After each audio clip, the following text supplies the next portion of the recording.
Muy buenas tardes, bienvenidos de nuevo a Negocios Televisión, bienvenidos al repaso informativo, mirando a la actualidad, mirando al caos global, este fallo de Microsoft que sigue dando mucho de qué hablar y pendientes también de Europa. Les contamos ahora mismo el primer uso de los activos rusos congelados. Euroclear va a realizar este mes la primera transferencia al Fondo Europeo para Ucrania por valor de 1.550 millones de euros, unos 1.688 millones de dólares de los beneficios generados por los congelados activos rusos que se encuentran a su disposición. Es lo que está informando el depositorio belga en su página web hace apenas minutos. Dice literalmente en un comunicado que en julio de 2024 Euroclear va a efectuar un primer pago de 1.550 millones de euros al Fondo Europeo para Ucrania, tras la reciente aplicación del reglamento de la Unión Europea sobre la contribución extraordinaria. Se anuncia el primer uso de activos rusos congelados, 1.550 millones de euros para Ucrania. Euroclear acaba de confirmarlo hace escasos minutos. Pendientes también del mayor fallo informático de la historia con Microsoft, que ha confirmado este viernes que se ha solucionado la causa subyacente del problema con los ordenadores con Windows 365 Cloud provocado por una actualización reciente del software CrowdStrike Falcon Sensor. Dice literalmente que se ha solucionado la causa subyacente, sin embargo el impacto residual continúa afectando a algunas aplicaciones y servicios de Microsoft 365. Anuncia que están implementando mitigaciones adicionales para brindar alivio, según están publicando en X. Anteriormente, el presidente y director ejecutivo de CrowdStrike, en concreto George Kurtz, ha dicho que la interrupción del servicio no fue un incidente de seguridad ni un ciberataque. El problema generalizado de la pantalla azul de la muerte afectó a miles de máquinas Windows, interrumpiendo las operaciones en bancos, aerolíneas, medios de comunicación, supermercados y muchas otras industrias a nivel mundial.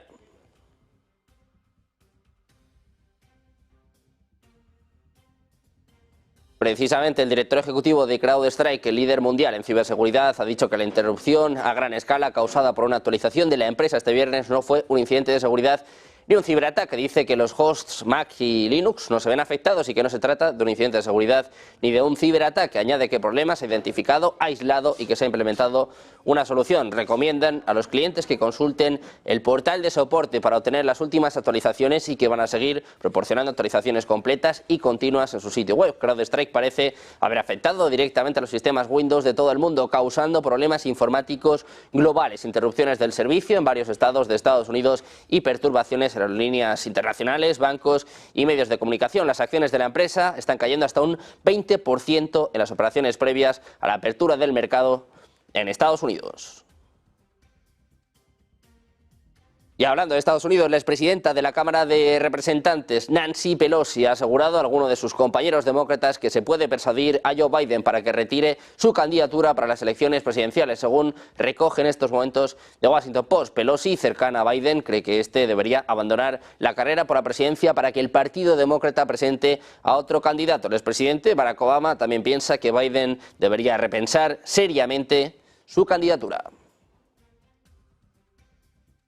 En medio de este caos global, el secretario de prensa del Kremlin, Dmitry Peskov, ha declarado este viernes que la comunicación entre el liderazgo ruso y la administración del presidente estadounidense Joe Biden es prácticamente inexistente. Dice que son comunicaciones situacionales que difícilmente pueden llamarse diálogo. Es lo que decía Peskov en una conferencia de prensa sin especificar los detalles de los contactos restantes. Además, Peskov se negó a responder a la pregunta sobre si Rusia estaría dispuesta a aceptar un intercambio de prisioneros con Estados Unidos que incluiría al periodista de Wall Street Journal, Evan Gershkovich, quien se espera que reciba su sentencia por cargos de espionaje más tarde en el día de hoy.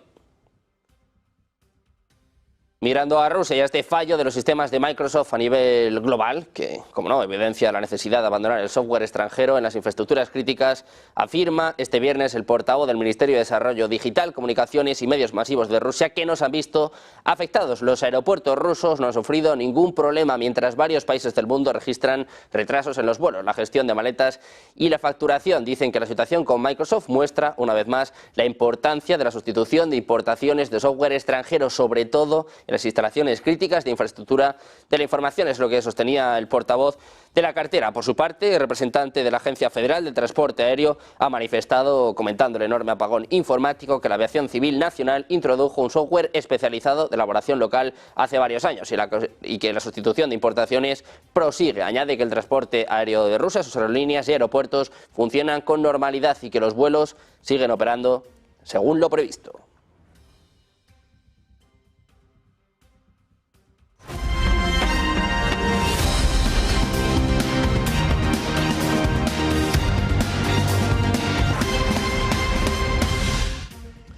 Bienvenidos de nuevo a Negocios Televisión, bienvenidos ya a repaso informativo, mirando a la actualidad, pendientes del mayor fallo informático de la historia. Microsoft ha confirmado este viernes que se ha solucionado la causa subyacente del problema con los ordenadores con Windows 365 Cloud, provocado por una actualización reciente del software CrowdStrike Falcon Sensor. Dicen que se ha solucionado la causa subyacente, pero sin embargo el impacto residual continúa afectando a algunas aplicaciones y servicios de Microsoft 365. Anuncian, eso sí, que están implementando mitigaciones adicionales para brindar alivios, lo que publicaba Microsoft en X. Anteriormente, el presidente y director ejecutivo de CrowdStrike dijo que la interrupción del servicio no fue un incidente de seguridad ni un ciberataque. Dice que el problema generalizado de la pantalla azul de la muerte afectó a miles de máquinas de Windows, interrumpiendo las operaciones en bancos, aerolíneas, medios de comunicación, supermercados y muchas otras industrias a nivel mundial. Precisamente George Kurtz, el presidente y director ejecutivo de CrowdStrike, el líder mundial en ciberseguridad, ha dicho que la interrupción a gran escala causada por una actualización de la empresa este viernes no fue un incidente de seguridad ni un ciberataque. Dice que los hosts Mac y Linux no se han visto afectados y que no se trata de un incidente de seguridad ni de un ciberataque. Añade que el problema se ha identificado, aislado y se ha implementado una solución. Recomiendan a los clientes que consulten el portal de soporte para obtener las últimas actualizaciones y que van a seguir proporcionando actualizaciones completas y continuas en su sitio web. CrowdStrike parece haber afectado directamente a los sistemas Windows de todo el mundo, causando problemas informáticos globales, interrupciones del servicio en varios estados de Estados Unidos y perturbaciones en aerolíneas internacionales, bancos y medios de comunicación. Las acciones de la empresa han caído hasta un 20% en las operaciones previas a la apertura del mercado en Estados Unidos. Precisamente este fallo, uno de los mayores de las tecnologías de la información de la historia, se atribuye a una actualización de seguridad del grupo estadounidense CrowdStrike, que ha causado un problema con Windows de Microsoft. Tanto los ordenadores como los servidores se han visto afectados, lo que sugiere que es posible que sea necesario reparar millones de ordenadores para que el problema se resuelva por completo. CrowdStrike es uno de los mayores proveedores de software de seguridad de puntos finales del mundo, utilizado por empresas para monitorear problemas de seguridad en una amplia gama de dispositivos, desde computadoras hasta terminales de pago. Según Down Detector, una aplicación que monitorea en tiempo real el estado e interrupciones en todo tipo de servicios, están registrando picos de incidencias en diversas páginas que incluyen aplicaciones de Microsoft 365, el conjunto de soluciones del gigante tecnológico estadounidense, que incluye aplicaciones como su nube Azure. Pendientes también de España, donde el ministro de Transportes, Óscar Puente, ha dicho que el apagón informático está afectando menos al territorio nacional. Lo escuchamos. Bueno, tráfico ferroviario tengo que decir que ninguno, porque nosotros no estábamos utilizando ese programa. Comentarles lo que me han trasladado. Se trata de un antivirus que ha hecho una actualización esta noche.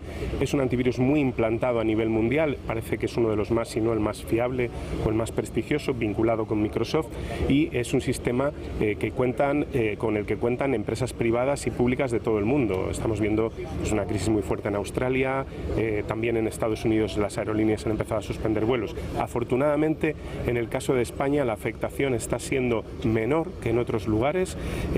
Estamos recuperando poco a poco los sistemas de AENA. Nos ha afectado fundamentalmente a la facturación, pero no está produciendo, al menos hasta el momento, grandes problemas en la operativa de los aeropuertos. Algún retraso, pero desde luego yo en este sentido quiero felicitar a AENA y felicitar al personal de los aeropuertos que está en algunos casos haciendo la facturación y el embarque de manera manual.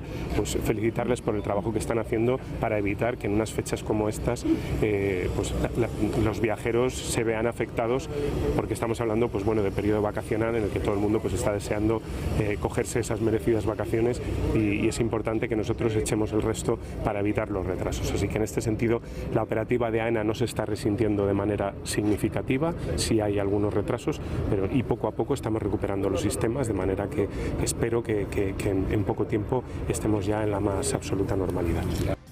Y todos los ojos puestos ya en Estados Unidos en la apertura de Wall Street, donde varias acciones han cotizado a la baja. La preapertura de este viernes en medio de temores de que la sesión pueda verse afectada por este problema técnico. De momento, tanto el Nasdaq como las principales bolsas esperan en estos momentos, en la ICE también espera que los mercados puedan funcionar con normalidad después de este fallo histórico, este fallo de ciberseguridad que, como saben, ha afectado a numerosos servicios en todo el mundo. El Dow Jones caía en torno al 0,15%, el Nasdaq, quizás la bolsa que esté más en el foco en el día de hoy, llegaba a caer hasta un 0,25%, mientras que el S&P caía algo más de una décima. El euro también ha perdido un 0,14% frente al dólar. Precisamente las acciones de las empresas estadounidenses CrowdStrike y Microsoft han caído en bolsa en los movimientos previos a la apertura tras los problemas informáticos detectados en varios servicios que han afectado a empresas de todo el mundo. Como os decíamos, CrowdStrike ha llegado a caer en torno al 20%, mientras que Microsoft se dejaba cerca del 3% antes del inicio de la sesión en Nueva York. En Francia, la Agencia Nacional de Ciberseguridad ha afirmado este viernes que el problema técnico vinculado al software de Microsoft Corporation y potencialmente a la empresa de ciberseguridad CrowdStrike no fue causado por un ciberataque. Dice que los equipos están totalmente movilizados para identificar y apoyar a las entidades afectadas en Francia y para comprender el origen de esta interrupción. Anteriormente, el primer ministro australiano ha confirmado que su gobierno está trabajando estrechamente con el Coordinador Nacional de Seguridad Cibernética y que se va a reunir urgentemente con él.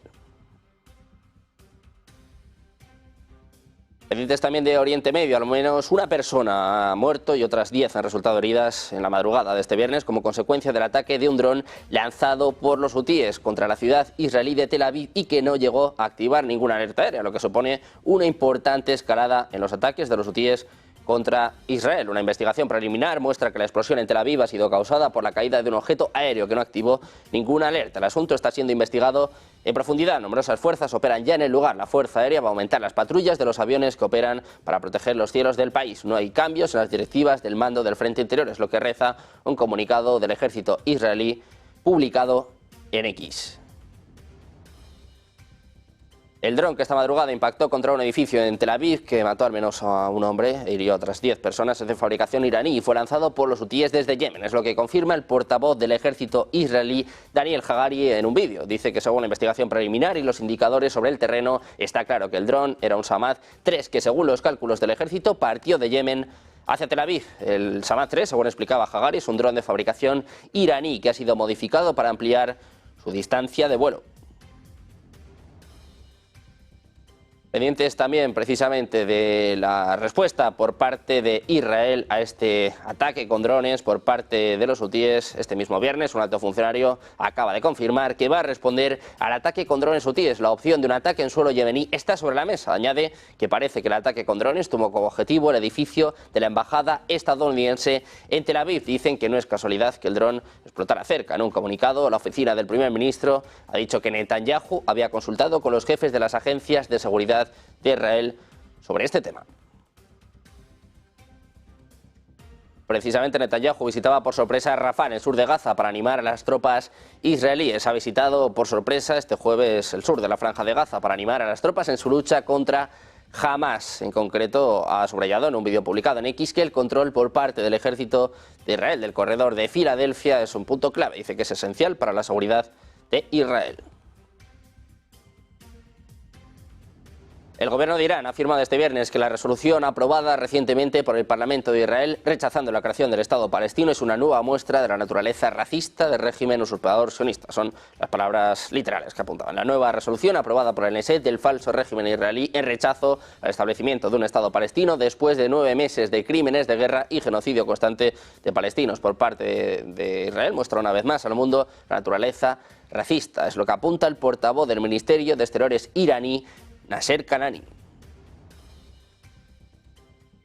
También pendientes de Estados Unidos, el Departamento de Defensa ha confirmado el ataque con drones que tuvo lugar este martes contra una base de la coalición internacional encabezada por Estados Unidos, en la que ha desplegado un importante contingente estadounidense, si bien causó daños mínimos. Confirman que el 16 de julio 2 drones en concreto atacaron a las fuerzas estadounidenses y de la coalición en la base aérea de Ain al-Assad en Irak. Uno de ellos fue destruido y el otro impactó pero causó daños mínimos. Es lo que explicaba la portavoz adjunta del Pentágono, Sabrina Singh, en una rueda de prensa.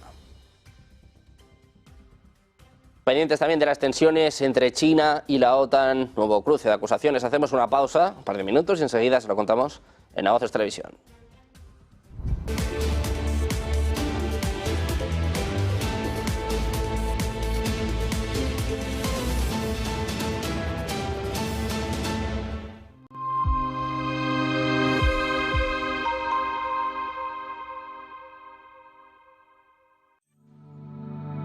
Silver Gold Patrimonio nace en 2018 con el objetivo de innovar en el mercado de los metales preciosos de inversión, ofreciendo nuevas alternativas para que cualquier persona, familia o empresa pueda entrar en el fantástico mundo de los metales de inversión de forma sencilla y acompañada por consultores expertos en el sector.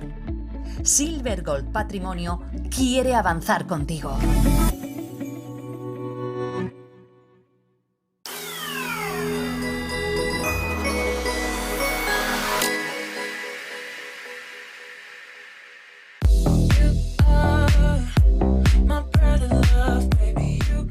ETF. Seguro que habéis escuchado estas tres letras juntas y es que es el acrónimo en inglés de Exchange Traded Fund. ¿Y qué es un Exchange Traded Fund? Pues un fondo cotizado, que no es otra cosa que una bolsa de activos que pueden ser iguales o distintos que cotizan en bolsa. Recientemente está sonando mucho estas tres letras porque se ha aprobado a principios de 2024 un ETF sobre Bitcoin y casas como Vanguard o BlackRock están comercializando este ETF desde sistemas regulados, cosa que hasta ahora no era posible. Si queríamos comprar Bitcoins teníamos que trabajar en un exchange y no están regulados. Por tanto, es especialmente importante que entendáis que desde principios del 2024 se puede operar este tipo de producto de manera totalmente regulada y con todas las garantías.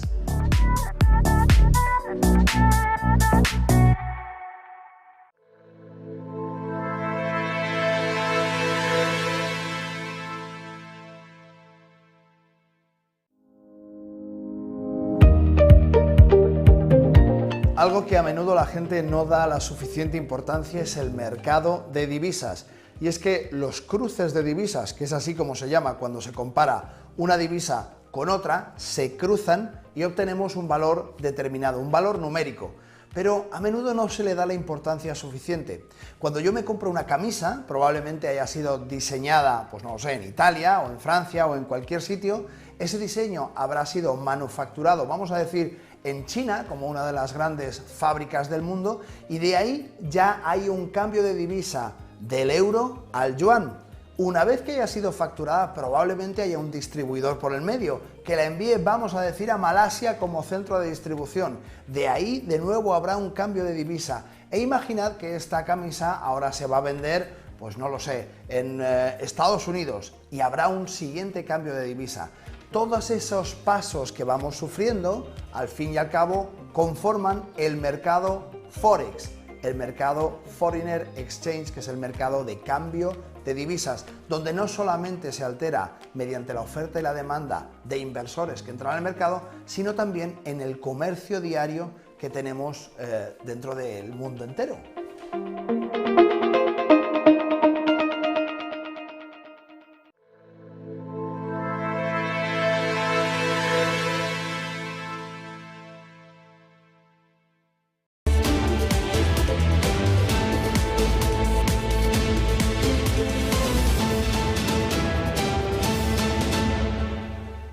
Ya estamos de vuelta a Negocios Televisión, pendientes de nuevo de las últimas horas. Miramos a Estados Unidos, al periodista de Wall Street Journal, Evan Gershkovich, que acaba de ser condenado a 16 años de prisión por espionaje. El periodista de The Wall Street Journal ha sido declarado culpable de espionaje y condenado a 16 años en una colonia de máxima seguridad, es lo que informan desde la sala del tribunal. El juez apunta que condenarlo por la comisión de un delito y condenarlo a 16 años en una colonia de máxima seguridad es la mejor opción en estos momentos. En medio de las tensiones entre Rusia y Estados Unidos, también rumores sobre un posible canje de prisioneros, el periodista de Wall Street Journal, Evan Gershkovich, acaba de ser condenado a 16 años en un tribunal de Moscú. Una de las noticias del día, el reportero de Wall Street Journal acaba de ser condenado a 16 años de prisión en una cárcel de máxima seguridad en Rusia.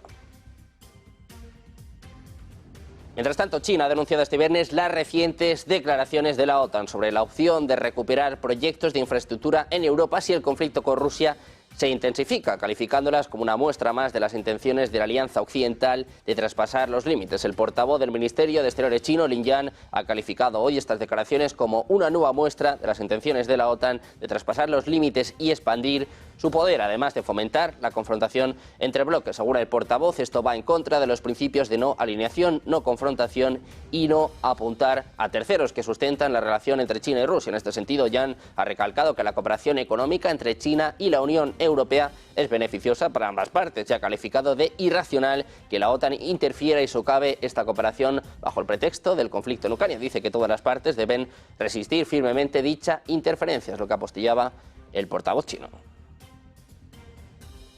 En Corea del Norte, el líder norcoreano Kim Jong-un mantuvo una reunión este jueves en Pyongyang con el viceministro de Defensa ruso Alexei Kiborucho, en la que se reafirmó la necesidad de reforzar la cooperación militar entre ambos países, es lo que informan hoy medios estatales. Durante la conversación, ambos estuvieron de acuerdo en la importancia y la necesidad de la cooperación en el terreno militar entre ambos países para defender sus intereses mutuos de seguridad y de cara a jugar un papel importante a la hora de defender la paz global y la justicia internacional. Esta visita no se había anunciado con antelación por parte de Pyongyang o Moscú y se produce justo un mes después de que Kim Jong-un y Vladimir Putin firmaran un tratado de cooperación estratégica.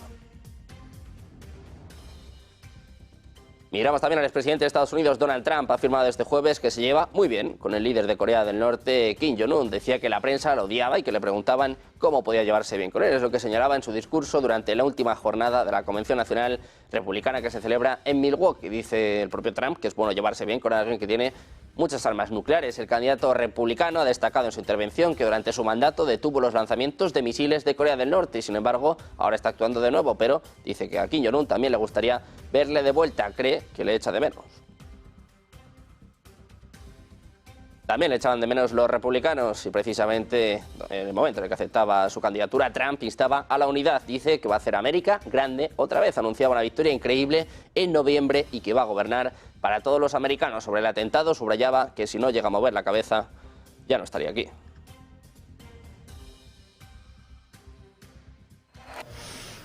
I am running to be president for all of America, not half of America, because there is no victory in winning for half of America.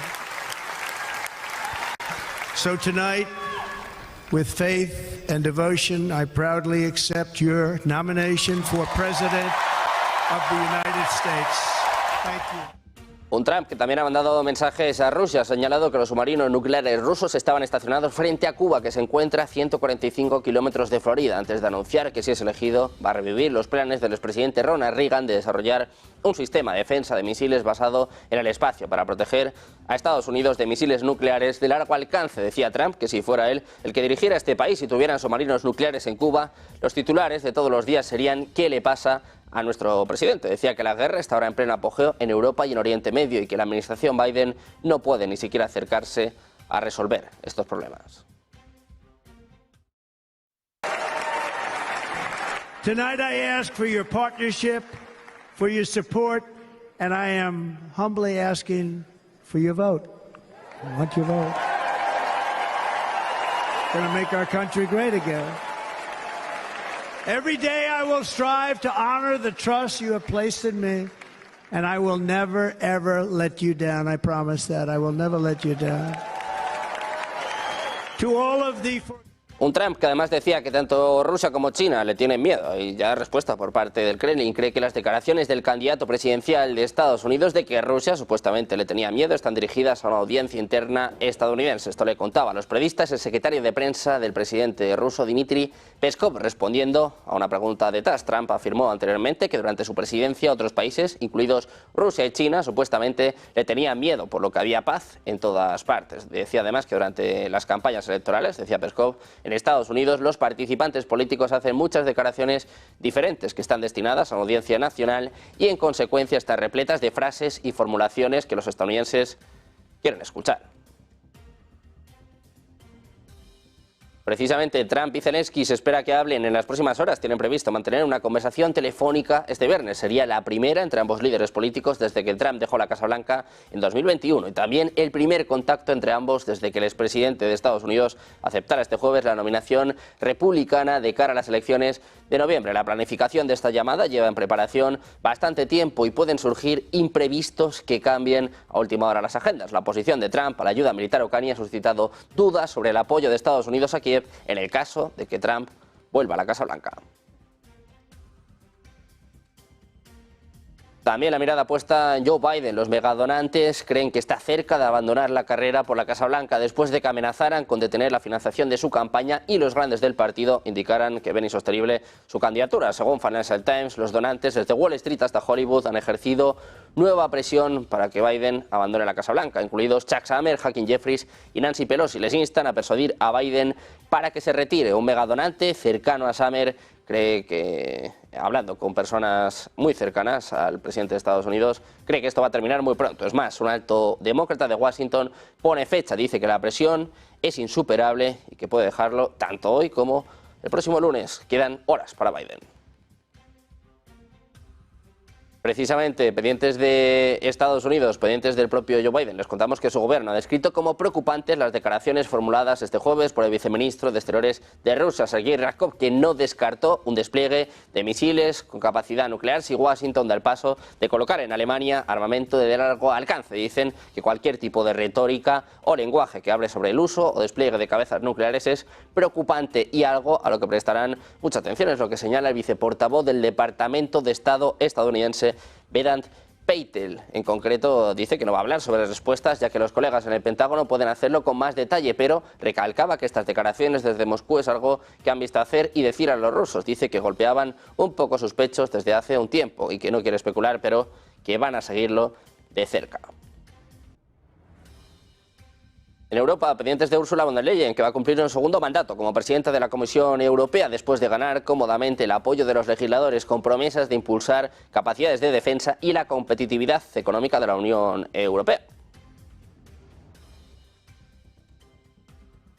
También miramos a Euroclear. Va a realizar este mes la primera transferencia al Fondo Europeo para Ucrania por valor de 1.550 millones de euros de los beneficios generados por los activos congelados rusos que se encuentran a su disposición. Es lo que informa el depositario belga en su página web. En un comunicado apuntan a que en julio de 2024 Euroclear va a efectuar un primer pago de 1.550 millones de euros al Fondo Europeo para Ucrania tras la reciente aplicación del reglamento de la Unión Europea sobre la contribución extraordinaria. Es lo que reza este comunicado, anunciando el primer tramo de ayuda para Ucrania de los activos rusos congelados.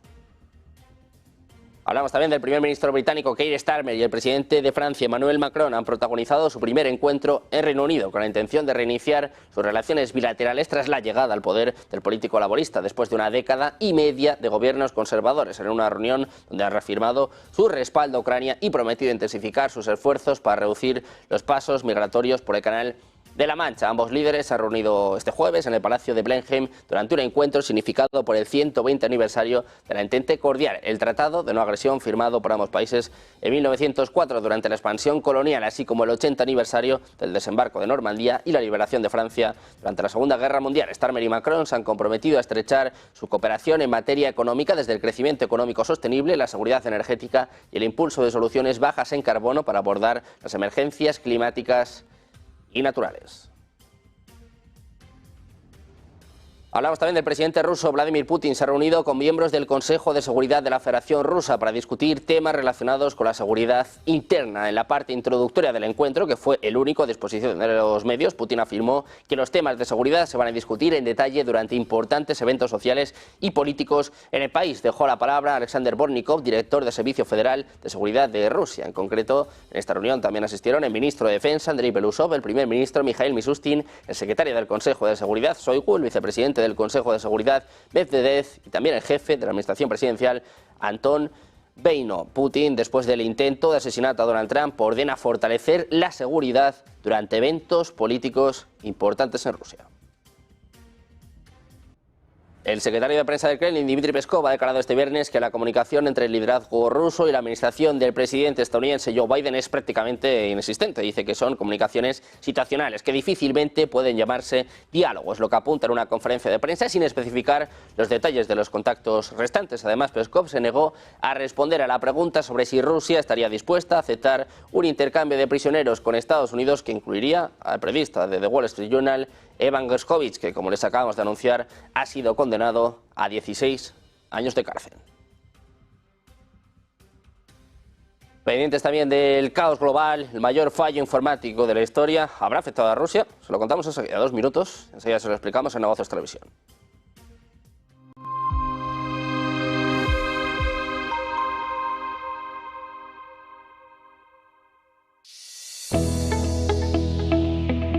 No puede volver atrás y cambiar el principio, pero puede comenzar donde está y cambiar el final. En Luna Sevilla queremos ser su asesor financiero de referencia para mejorar su presente y su futuro patrimonial, prestando nuestros servicios como agentes de Caser Asesores Financieros. Somos una empresa con una clara apuesta por la formación de calidad, la información transparente y objetiva, y por el asesoramiento financiero personalizado y continuado. Visite nuestra web lunasevilla.es o llame al 91 762 3442.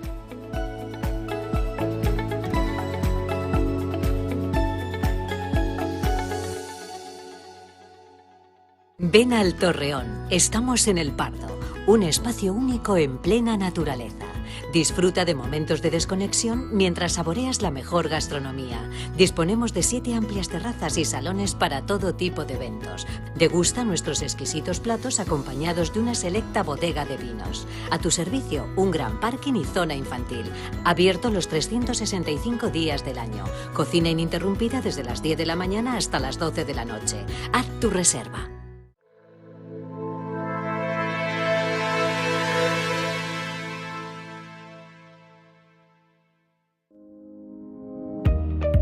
La historia de la bolsa española hay que buscarla más cerca de las leyes que de las acciones.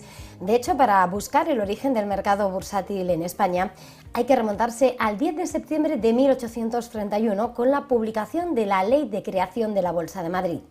Sin embargo, el IBEX 35, el principal selectivo de la bolsa española e índice de referencia del mercado español, es mucho más joven y cuenta con poco más de 30 años de historia. Fue el 14 de enero de 1992 cuando el IBEX 35 vio la luz para servir de referencia al recién creado mercado de opciones y futuros. Desde entonces, la economía española ha triplicado su tamaño en términos de PIB, al tiempo que el valor de las empresas del indicador se ha multiplicado por 10. A lo largo de este tiempo, el IBEX 35 ha consolidado su posición como marca líder de la economía y de las empresas cotizadas españolas y principal indicador de su transformación. Desde su nacimiento, más de 60 compañías diferentes han pasado por la tabla. Para entender su composición y explicar la razón de sus integrantes, es importante señalar que el IBEX 35 es un índice ponderado por capitalización, lo que quiere decir que tienen más peso en las empresas de mayor valor, y lo componen los 35 valores más líquidos que cotizan en la bolsa española, ponderados por capitalización bursátil ajustada por capital flotante. Una composición que se revisa de manera trimestral. En estos años se ha convertido en el referente nacional e internacional del mercado de valores español y ha servido de subyacente para multitud de productos financieros. La representación sectorial ha variado también notablemente, lo que confirma al IBEX 35 como la principal referencia de los cambios en la estructura de la bolsa y la economía española a lo largo de estas 3 décadas. La estructura actual es más diversificada y en ella la digitalización y las energías renovables han ganado peso. Pero el IBEX 35 no camina en solitario, sino que se ve acompañado de una gran familia. Entre las incorporaciones más reseñables se cuenta en 2009 la llegada del IBEX 35 con dividendos. Este indicador incorpora los pagos de las compañías que forman parte del selectivo, un factor especialmente importante para el mercado español, en el que la retribución al accionista es una seña clara de identidad que le diferencia de otros mercados de su entorno. Desde 2021 cuenta con el IBEX Gender Equality para fomentar la igualdad de género con un horizonte que no deja de crecer mirando a indicadores de sostenibilidad. Entre los últimos, IBEX ESG y el IBEX ESG Weighted, aplicando la metodología del operador suizo Six Group del que forma parte.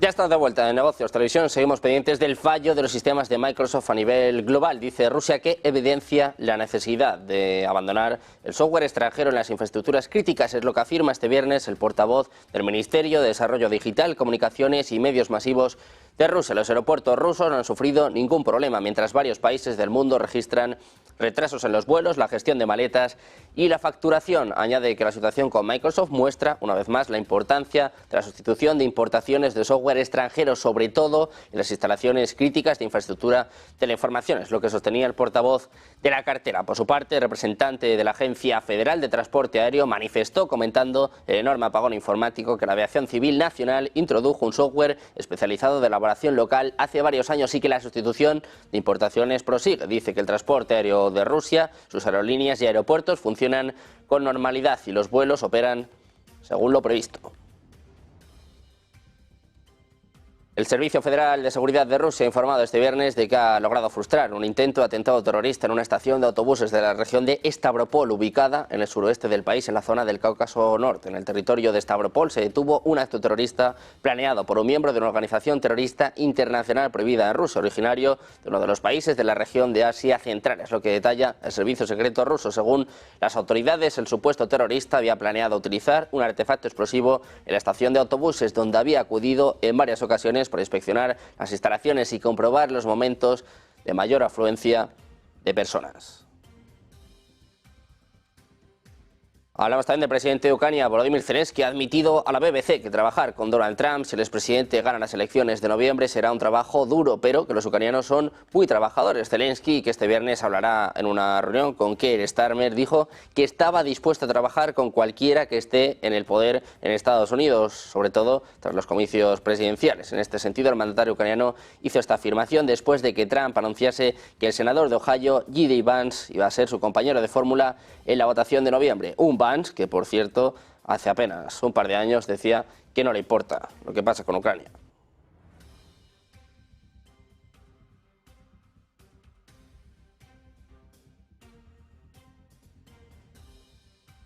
El presidente de Ucrania, Volodymyr Zelensky, que ha arremetido este jueves contra los líderes europeos que traicionan los intereses de Kiev en un ataque apenas velado contra el primer ministro húngaro Viktor Orbán y sus conversaciones de paz en la sombra. Zelensky dijo a los líderes europeos que el presidente de Rusia hasta ahora no había logrado sembrar la desunión en la región, pero señaló que los Estados miembros de la Unión Europea y un eslabón débil en particular aún podrían ceder a la tentación o el chantaje. Dice que Putin podía intentar acercarse a alguno de sus socios individualmente, intentando tentarlos o presionarlos, chantajearlos para que uno de ustedes traicione al resto, debilitando nuestra unidad.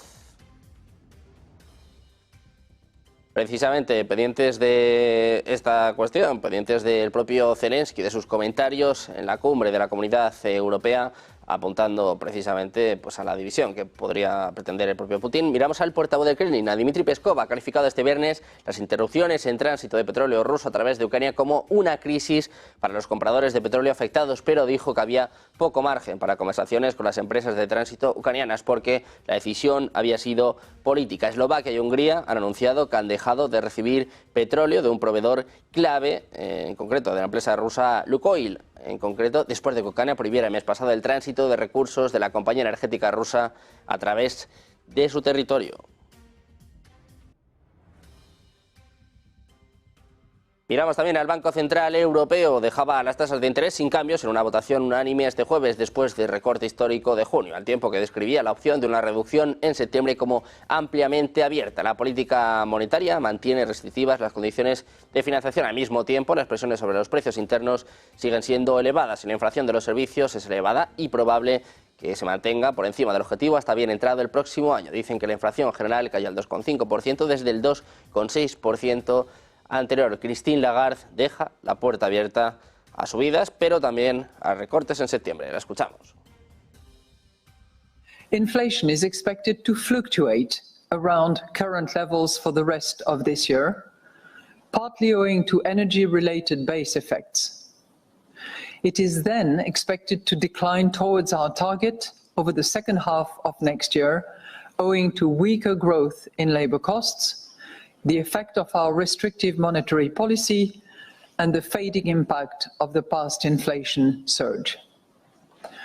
Measures of longer-term inflation expectations have remained broadly stable, with most standing at around 2%. Precisamente la presidenta del Banco Central Europeo hablaba sobre esta decisión de mantener los tipos. Dice que hubo consenso, que la decisión fue totalmente unánime en el seno del Banco Central Europeo. La escuchamos. Who cared to listen or to read the speech that I gave in Sintra, I specifically referred to data dependency, which is something that was unanimously endorsed by the Governing Council today. But I also made very clear that data dependency did not mean data point dependency. So we applied that to wages, to other elements that we measured very carefully in the last weeks and that we looked at together in the last 2 days.